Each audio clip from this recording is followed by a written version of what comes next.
Ann Arbor Inclusive is produced in part with the Ann Arbor Commission on Disability Issues and CTN.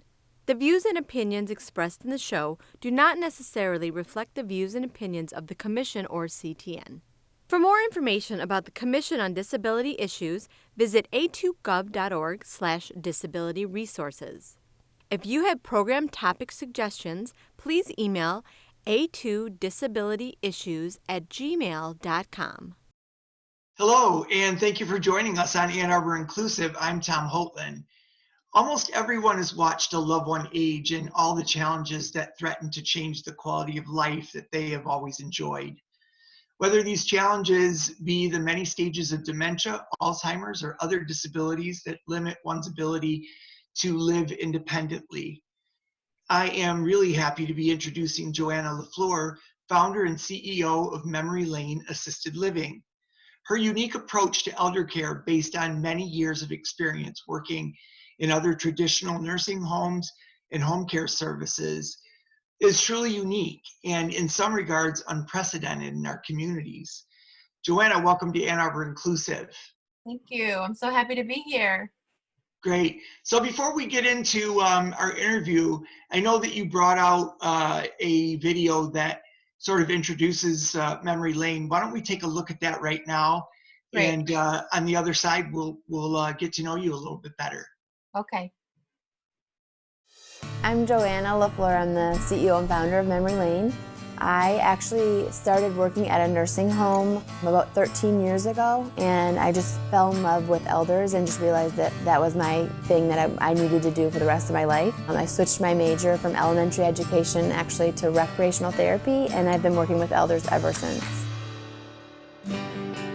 I always wanted to have my own business, and I worked in 6 different nursing homes in 6 different years. I always felt like every place I worked, I would never put my own parent there, and I felt like we could do better, especially for people with dementia, because unfortunately they're really unable to speak for themselves or share that they're not getting the right care, they're not happy, and so a lot of times they get neglected and abused or just not treated well. Like they have a life and they get cared for, but they don't have happiness and peace and joy, and that's something that I've always wanted to provide, something that was unique to what was out there. So I opened Memory Lane, made it so it would be 1 staff person to 3 resident ratio, so that the residents can really have that one-on-one time, and we can provide care the way that they want it, not the way that we need to provide it, because we have so many people to take care of in a certain amount of time. You get to see these residents kind of grow, and as they transition through the different stages of dementia, you're there for them and you can help them kind of remember things that they don't remember anymore. You can retell those stories that they've told you 1,000 times because you know them by heart, and you can continue to bring that happiness to them through those stories. I have family members with dementia, and I know that I would feel really good about bringing them to Memory Lane. And every time I tell someone where I work, I just talk about how the home atmosphere really makes a difference. Even if the resident's in the worst mood possible, if we just do an activity they love, their attitude just does a complete 180 and changes. I think the residents know that we care and love them deeply, and I think that makes them feel loved and happy. What we want to do for our residents is we want to offer them that life back. We want to give them purpose and meaning again, and we want to say yes to the things that they want to do. We consider Memory Lane a home away from home, a home that they can end up feeling like is their second home. So when they come here, they can feel home, and they know where their bedrooms are, and they feel like we're part of their family. And the other residents also become part of their family. Life after dementia doesn't have to end, and it doesn't have to be a life without joy and without happiness and without things that you love. And I think that's beautiful.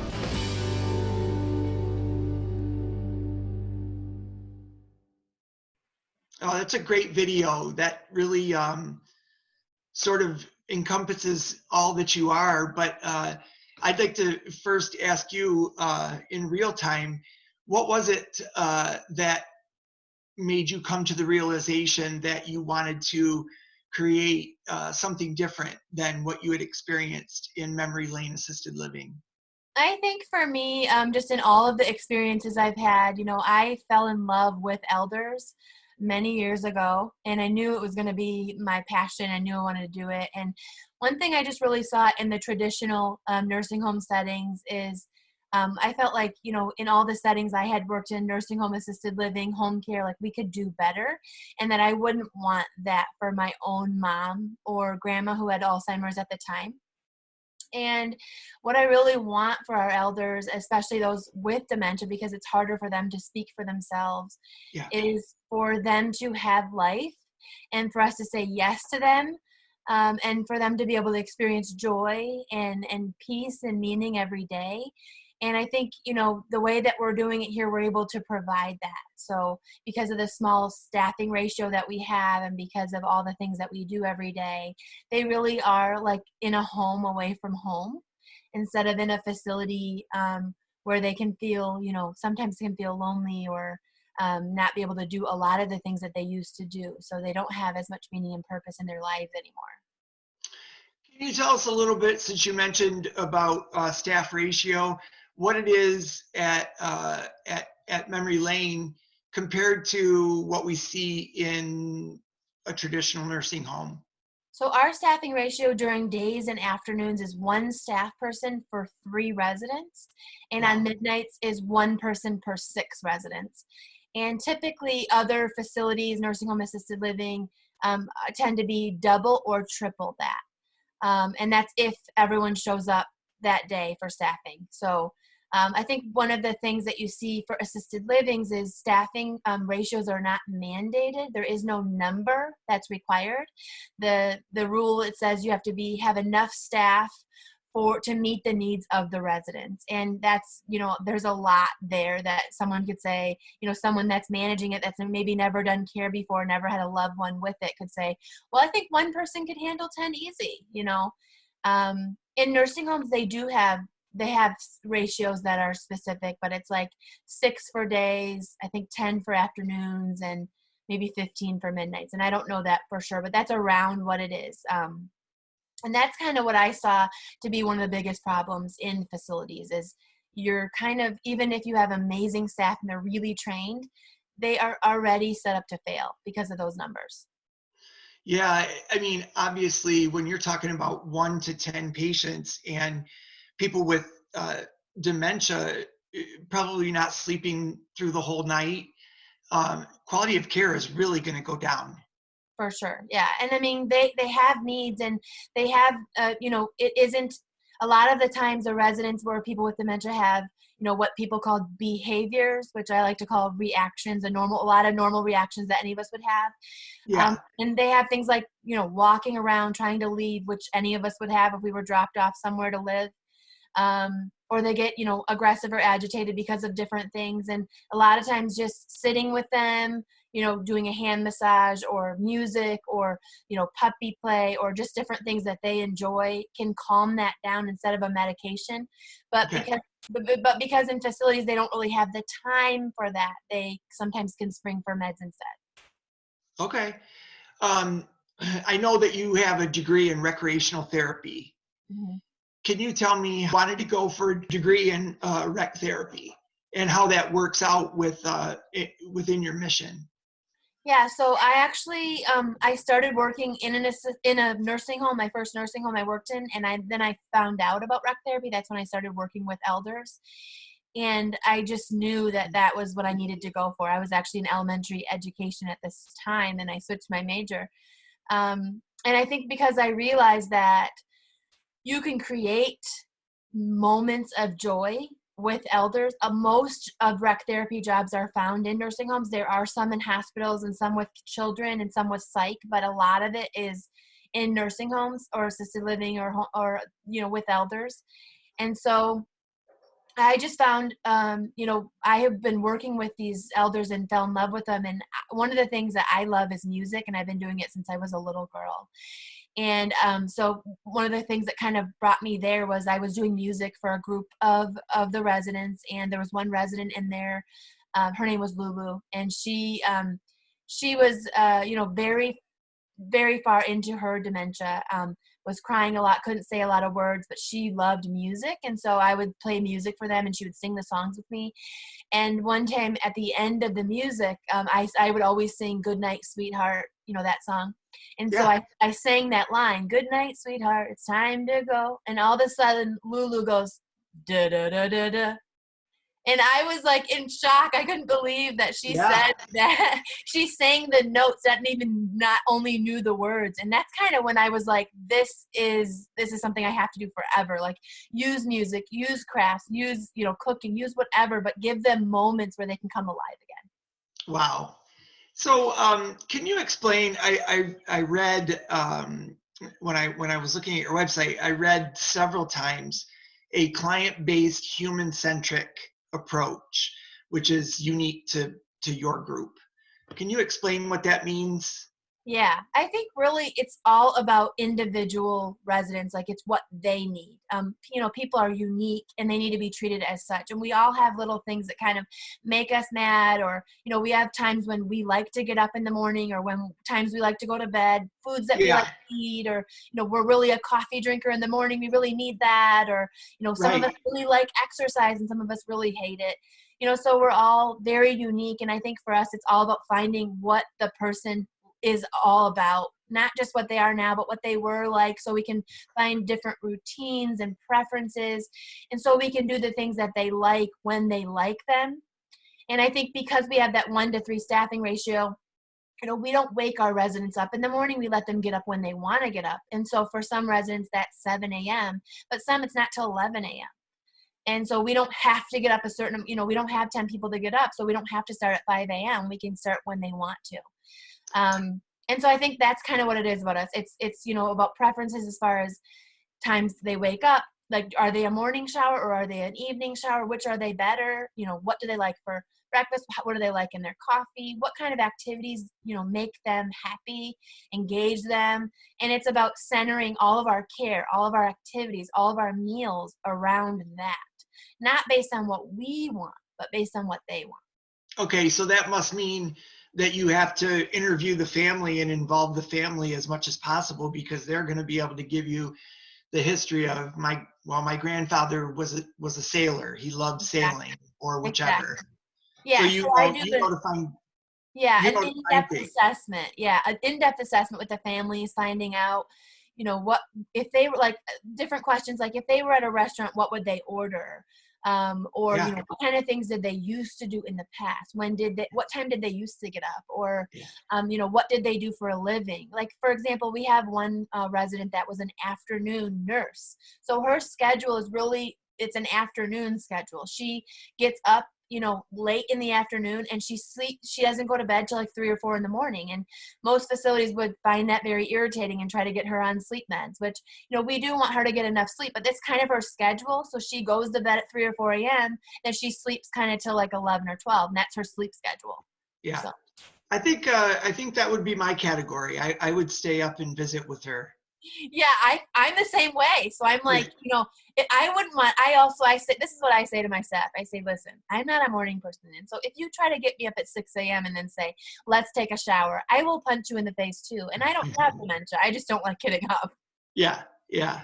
So let's get into a bit of the science, meaning, can you tell us what exactly is dementia, and does that definition also fit into Alzheimer's and other memory loss issues that the elder community live with? Yeah, so dementia is an umbrella diagnosis. And so just as if it's kind of up here, so just as if someone has cancer, they have a form of cancer, that's the same thing with dementia. So dementia is, is that, and it's a brain illness, and there are types of it. And so Alzheimer's is a form of dementia. It's one that most people know about. It's the most, researched. It's the most understood. So if you have Alzheimer's, you have dementia. But if you have dementia, you don't necessarily have Alzheimer's, because you could have another form of dementia. There's many types of dementia. Yeah, I didn't know that. Yeah, vascular dementia, there's Lewy body dementia, there's frontotemporal dementia. There's a lot of dementias that most people aren't even aware of. And more than 50% of the people that I have personally cared for have been misdiagnosed with Alzheimer's when they actually have a different type of dementia. And it's very helpful to understand the person and how to care for them and what meds they can have when you understand what type of dementia they have. So it's really important to know that. And how do I know what type of dementia my loved one has, and how do you get a true diagnosis? Or does that even matter? So some doctors will say it doesn't matter because there's no cure, but I personally disagree with that because, again, each type of dementia looks so differently and their needs are different and their lifespan is different and what happens with them is different. So it definitely is important to know. You can, a lot of times I tell just by their behavior. Because, like, for example, Alzheimer's, they lose their short-term memory and their long-term memory pretty early.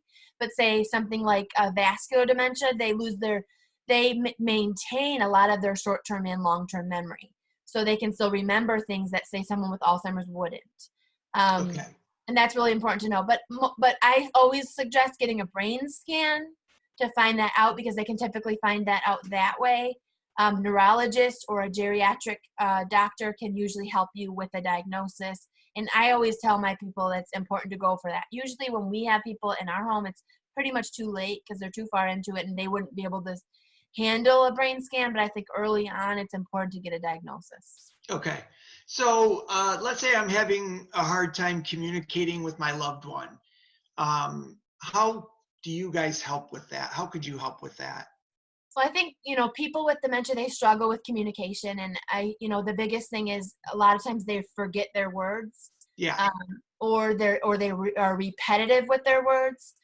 And so the biggest things that we find is, if you talk with someone, I mean, we do it all the time. So that this is called aphasia, where you're talking with someone and all of a sudden they forget what they're trying to say, or they forget like, hey, I went to this restaurant last night and it was called, is that restaurant, it's Mexican, it's downtown, you know what it is, right? And you get really frustrated. And it kind of makes me not want to talk anymore, right? So our resident, people with dementia have that all the time. And so what I suggest to my staff is to try not to use open-ended questions. So try to give them a choice. So instead of saying like, well, what's your favorite food? To which later in the dementia or different types of dementia, you might get, well, I don't know, or maybe no answer at all.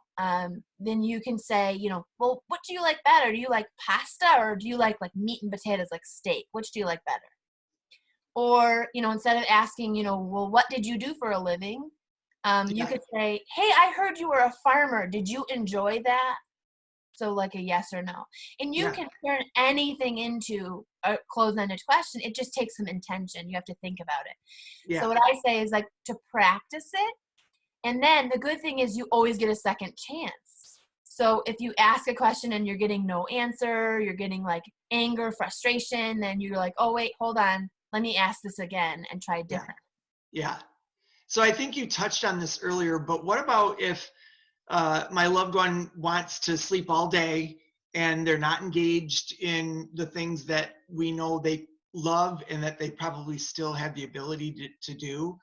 How's this memory lane approach this? Yeah, so people with dementia, they can no longer engage themselves. So whereas, us, we could sit and watch Netflix for 5 hours and, we'd be good, right? We'd be super into it. Whereas them, if you sit them in front of the TV or even music, first thing that they're going to do is just fall asleep because they cannot engage themselves anymore. So, that's really not a good option for them. So engaging them as often as possible. And this can be really challenging for people living at home with one caregiver, right? But, waking them up and engaging them, creating kind of like a schedule for them. That's what we do with our residents. We find out their wake up time, get them ready. Then we do like breakfast, kind of sporadic when they get up. And then we do an activity for everyone. And if they're sleeping on the couch, which they usually are, we just wake them up, engage them. Hey, let's do this real quick. And we do this activity together. And then they kind of take another little nap. And then we eat lunch together, and then they take another little nap, and then we do another activity. So it's kind of like they catnap in between. But if you kind of create a little bit of a schedule for them, or find different online programs that they have right now with coronavirus, everything is online. But when things open up again, there's day programs that they have. There's, some people, a lot of people doing other things, or getting them out for a few hours a week is helpful. But yeah, I think definitely that's the thing, is you have to continuously engage them. And Okay. the cool thing about us is because we have a small home, and so they kind of just hang out in the living room all day. They're not spending time in their room, because it's harder when they get to their room. It's kind of harder to coax them out of their room. So we kind of just, hang out on the couch. They take their naps and we wake them up and do it. Okay. But yeah, I think it's just really taking the time to engage them. Okay. And then I also know from experience, from loved ones that I've known, that when you're living with any stage of dementia or any type of dementia, that they can become physically or verbally aggressive, Yeah. whether it be calling you names or hitting you. Can you talk about that? Yeah, I mean, that's really just, it is part of dementia. And, some types of dementia have it worse than others. For example, some like frontotemporal tends to be more aggressive. Later stages of Alzheimer's also can be aggressive, but also verbally aggressive. But it's just kind of a part of it. But really, if you think about, like, it's important to understand, like, what's happening when they're being aggressive, what's going on. For example, one thing that we find for a lot of residents is when they're getting personal care done. So when they're actually having someone wash them up or toilet them, then they can get really aggressive with that. And, I think thinking through that, like, okay, I'm an adult and I have someone else that is washing my private parts. Like, that is really uncomfortable. Mm-hmm. And I think, one of the things with people with dementia, it's hard to communicate. They can't say, Tom, please don't do that. I don't like that. I don't like the way you're doing that. Stop. And instead, they kind of go into this fight or flight, and they will show you not to do it anymore. Or they will, tell you off instead. And I think, kind of understanding that they have a hard time communicating, and they kind of just go into that fight or flight. A lot of times afterwards, they'll be like, oh, I'm so sorry I did that. I have such an anger problem. Or, it'll be like from night and day. You'll have them in the bathroom. They'll do that. I had a situation where I was getting someone ready in the bathroom, and they punched me in the throat. And I was very, it hurt, and I was upset. Yeah. And, I finished getting them ready and brought them out, and like took a few minutes to myself. When I walked back out, they were like, hi. I was like, okay. Yeah. So, yeah. I mean, we teach our staff. Challenging. It is challenging. It is Yeah. challenging. But I think understanding and having empathy is like the number one thing to that. Yeah. And so I think if you teach people what dementia is, what they're going through, why they're going through, and even how you would feel if you were in that situation, then you can really understand. I think the problem is people just are undereducated. They don't know, or, it's a loved one caring for their one at home, and it's like, this is not my husband anymore. This is not my mom. Yes. So I think it's important to get yourself, get education, get help, definitely make sure that your staff are trained, because number one thing is, they're aggressive, let's get them some meds. And definitely meds do play a part in it. And I think, definitely some of our residents are on them, but it's not the first go-to thing. Yeah. Try to figure out, what you can do, what's happening, and then what you can do to fix it is important. One of the things I remember, even about my mom, who had MS, which affected her, communication and memory, et cetera, towards the end of her life. And even things like getting them to shower, they just don't want to do that, whether it be don't want to get wet or don't want to go through all the stages and how long it takes. How do you approach personal care?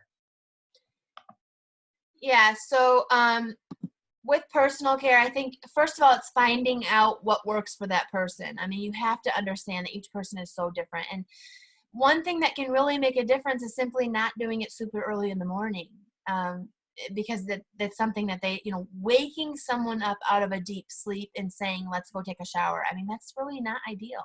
Yes. And I think sometimes, we do these things where we do things over and over and over again and get the same result, and that's called insanity.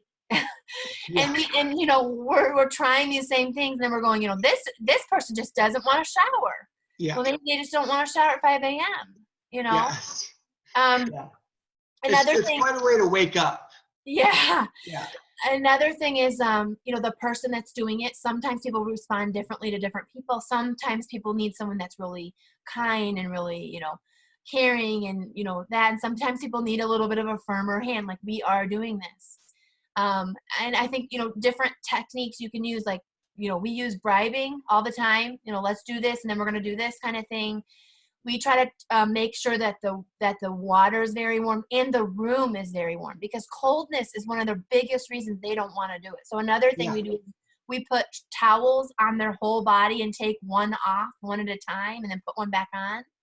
It's like we have one resident who, like, he does get very angry if he's cold and he will punch you and get really mad. And that will be a rough shower for you. But if you try to keep him as warm as possible, then, it'll work. So I think just really finding out what works for them, we can use bribing. And then sometimes you do have to be firm and just say, like, we are doing this.